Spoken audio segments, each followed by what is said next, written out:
Don't forget to like the video, share your thoughts or story in the comments, and subscribe to stay updated with our latest stories. Now before I begin, tell me, where are you watching from? I'd love to know which cities and towns are joining me for this memory that stayed with me for years. It was one of those evenings when the house seemed unusually quiet. The sun had dipped below the horizon, painting the sky with strokes of fading gold and deep indigo. I had just finished tidying up the kitchen, the gentle hum of the kettle still warming the air, when I heard a knock at the door. At first, I thought it must be a delivery or a neighbor stopping by.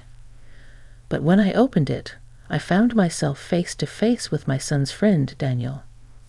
He stood there, shoulders slightly hunched, his eyes carrying a heaviness that I hadn't noticed before. Daniel had always been polite when he visited, the kind of young man who offered to carry groceries or help move chairs without being asked. But that night there was something different about him, an almost unspoken request in the way he lingered at the doorway. "Sorry to come by so late," he said, his voice low but steady. I didn't know where else to go." I hesitated only a moment before stepping aside and motioning for him to come in. The air outside was cool, and I could see he hadn't even brought a jacket. As he stepped into the warm glow of the living room, I noticed how he seemed to relax just slightly, as if the weight he carried had eased a fraction. I offered him tea, the kind I keep for quiet evenings alone. He nodded, grateful but quiet, and soon we were sitting across from each other at the table. The clock on the wall ticked softly between us, and the faint whistle of the kettle filled the silence. It wasn't long before he started to talk, not about school, not about my son, but about himself. About how life had been overwhelming lately, how he felt caught between expectations and uncertainty. His words came slowly at first, each one carefully chosen, as if he feared saying too much. But the more he spoke, the more his voice found strength. I could see in his eyes the relief of being heard. Listening to him, I felt a swell of emotions I hadn't expected. There was something deeply human in his honesty, something raw and real. He wasn't just a boy I had seen come and go with my son. He was someone standing at the crossroads of youth and adulthood, searching for a steady hand in the dark. I leaned forward, resting my hands on the table. "Daniel," I said softly, "you don't have to carry all of this by yourself. Sometimes sharing the weight doesn't make the problems vanish, but it makes them easier to bear." His eyes shimmered with unspoken gratitude. He didn't need grand solutions. He needed presence, someone willing to listen without judgment. In that moment, I realized how powerful simple kindness can be, how one evening, one conversation, can change the way we see not only others but also ourselves. As the night deepened, the tea cooled in our cups, untouched. What mattered was the bridge that had formed across the silence, the quiet understanding that sometimes the smallest knocks on our door open to the greatest lessons of compassion and connection. And as I sat there, I couldn't help but wonder why fate had brought him to me that night, and what his words would come to mean in the days ahead. The next evening lingered in my mind as if it had left a mark on the walls of the house. I couldn't shake the image of Daniel sitting across from me, his voice heavy but honest, his eyes searching for something he couldn't quite name. I wondered if he regretted opening up to me, if perhaps he worried I might see him differently now. Yet deep inside, I felt that what happened had only given me a clearer picture of who he truly was, a young man trying to find his footing in a world that often felt unsteady. The following day passed slowly. I went about my usual chores, watering the plants, folding laundry, preparing a simple dinner, but I found myself listening for another knock on the door. It wasn't expectation so much as curiosity, and maybe even hope. I wanted to know if he was all right, if speaking out loud had lifted even a small corner of the burden he carried. When the sun dipped low once more and shadows stretched across the neighborhood, I heard it. The same soft knock. My heart gave a little leap, Opening the door, I saw Daniel again, standing there in the dim porch light, his hands tucked into his pockets. This time he managed a faint smile. "I hope I'm not intruding," he said gently. "Not at all," I replied, and something in my voice must have reassured him, because he stepped inside more comfortably than the night before. I brewed tea again, though he laughed softly when I asked. "You don't have to," he said, but I insisted. It had already become a ritual of sorts, and rituals have a way of easing conversation. Soon we were settled back at the table, and he spoke more freely, as if some invisible barrier had lowered since our last talk. He told me about his family, not in bitterness, but with the weariness of someone who had carried too much silence. His parents argued often, he said, and he didn't know how to be heard in the noise. School was no refuge either. Expectations pressed on him from every side. He felt stretched thin, caught between what he thought he should be and who he really was. I listened, truly listened, the way I wished more people had listened to me when I was younger. Sometimes I offered a quiet word, other times I simply nodded. It wasn't advice he needed most. It was acknowledgement, a witness to his struggle. At one point, he paused and looked around the room. "It's so peaceful here," he said. "Even the silence feels different, safer." His words touched me more than I expected. I had never thought of my home in that way, but hearing it from him made me see it differently. Perhaps the walls had absorbed more than just my own stories. Perhaps they were ready to shelter someone else's too. As the hours slipped by, a sense of trust deepened between us.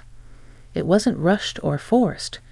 It simply grew in the spaces between sentences, in the quiet moments when nothing needed to be said. I realized then how unusual it was, this bond between a woman of my age and a young man finding his path. Yet it felt natural, as though life had woven our evenings together for a reason neither of us could yet see. Before leaving, Daniel lingered at the door, his hand resting on the frame. "Thank you," he said quietly. "I don't think I could have spoken this way to anyone else." When I closed the door after him, I stood for a long moment in the stillness. The air was heavy with the unspoken truth that something had begun, not a dramatic change, not a sudden revelation, but a quiet unfolding of connection. And as I returned to my chair, the untouched tea cooling once again, I knew this was only the beginning of a story neither of us had expected. The days that followed seemed to pass with a quiet rhythm, each evening carrying with it a small anticipation I hadn't felt in years. I found myself glancing at the clock more often, wondering if another knock would come, if Daniel would find his way back to my doorstep. And when he did, as I suppose I knew he would, there was no hesitation in opening the door, no uncertainty in welcoming him inside. By now, the routine had softened into comfort. I would set the kettle on, he would take his usual seat at the table, and conversation would bloom in its own unhurried way. But that evening, I noticed something different in his eyes, a calmness, perhaps even a lightness, as though the act of sharing had begun to loosen the knots inside him. We spoke of many things, not just his struggles. He asked me about my own life, about the years when I was younger, about choices I had made and lessons I had carried with me. At first, I wasn't sure how much to tell him. Our age difference stretched across decades, and I didn't want to burden him with stories he might not understand. But he listened with such intent, such genuine curiosity, that I found myself speaking more openly than I had in a long time. I told him about the hardships of raising a family, about moments when I felt uncertain of myself, about the way life sometimes bends us into shapes we never expected.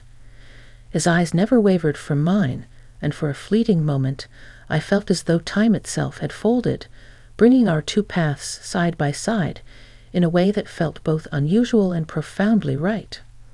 "You've been through so much," he said softly, almost to himself. "And yet you seem steady, like you found something solid to hold on to." His words stayed with me. It wasn't that I had all the answers, far from it. But hearing him say it made me realize that maybe, without intending to, I had become a kind of anchor for him. And in truth, he had become something for me as well. A reminder that even in the later chapters of life, new connections could form, carrying a depth that was both unexpected and meaningful. That night, we moved from the table to the living room. The soft lamplight cast warm shadows across the walls as we sat side by side, not too close, but close enough that the silence between us felt shared rather than empty. Daniel spoke of dreams he hadn't dared to voice before, about wanting to choose his own path rather than follow the one laid out for him. There was a vulnerability in his voice, but also a spark of determination that hadn't been there before. I encouraged him gently, reminding him that life is rarely a straight road, that detours and hesitations are as much a part of the journey as forward strides. His face lit with a quiet relief, as though he finally believed someone saw him for who he truly was, not just who he was expected to be.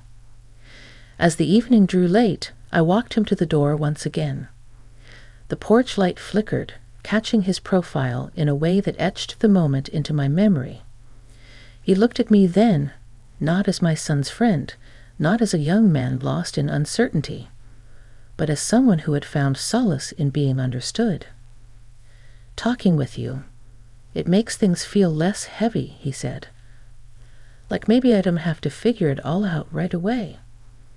I nodded, my heart swelling with a mix of emotions I couldn't easily name. "You don't?" I told him. "Sometimes it's enough just to take the next step." And as he walked away into the quiet night, I realized that these evenings were shaping both of us. He was learning to trust his voice, and I was discovering a renewed sense of purpose in offering mine. It was a bond that neither of us had sought, yet it was becoming something that mattered more with each passing day. The evening air carried the faint scent of autumn, a gentle coolness that hinted at change. I had grown accustomed to the quiet knock on my door, the steady rhythm of Daniel's visits, and the conversations that followed. Each meeting seemed to weave another thread into a fabric neither of us had planned to create, yet there it was, strong, quiet, undeniable. That night, he arrived later than usual. I had almost convinced myself he wouldn't come, and when I heard the knock, I felt a surprising rush of relief. He stepped inside, looking tired but resolved, as though something had been weighing on him all day. "I need to tell you something," he said as soon as he sat down. His voice trembled slightly, but his eyes were clear. I waited, letting the silence give him space. Over the weeks, I had learned that patience often spoke louder than questions. He leaned forward, his hands clasped together. "I've been afraid of disappointing everyone, my parents, my teachers, even my friends. I thought if I kept it all inside, maybe I could carry it alone. But I can't anymore. Talking to you, it's the first time I've felt like it's okay to just be myself." His honesty struck me deeply. For a moment, I saw not just a young man at a crossroads, but a reflection of my own younger self. Unsure, burdened, yearning for understanding. I reached across the table, placing my hand gently over his. "Daniel, you don't have to be perfect to be worthy of love and respect. Life isn't about meeting everyone else's expectations. It's about finding your own truth and having the courage to live it." His shoulders eased and a faint smile touched his lips. "I don't know if I'll ever be as strong as you." "You don't need to be me," I said softly. "You only need to be you. That's more than enough." The weight in the room shifted then, replaced by a calmness that seemed to settle into both of us. We spoke long into the night, not only about his fears, but about the small joys too. Memories of laughter with friends, dreams of traveling, even simple hopes for the next day.